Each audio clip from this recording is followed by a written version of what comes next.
আমাৰ কৰণীয়। প্ৰকল্পটোৰ জৰিয়তে পৰিৱেশৰ বিভিন্ন প্ৰকাৰৰ প্ৰদূষণ আৰু সেইসমূহ ৰোধ কৰাৰ কিছুমান উপায় চিনাক্ত কৰিছোঁ। এইটো হৈছে ছ'লাৰ এনাৰ্জি, এইটো আমি ব্যৱহাৰ কৰিব লাগে। এইটো হৈছে বতাহ শক্তি, এইটো আমি ব্যৱহাৰ কৰিব লাগে। এইটো হৈছে আমি বেছিকৈ গছ-গছনি ৰোপণ কৰিব লাগে।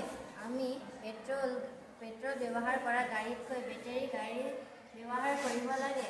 আমি ওচৰত হ'লে গাড়ী মটৰতকৈ চাইকেলত যাব লাগে। আমি গছ-গছনি কাটিব নালাগে। আমি জাবৰ-জোথৰ নলাত পেলোৱাতকৈ আমি ডাষ্টবিনত পেলাবলৈ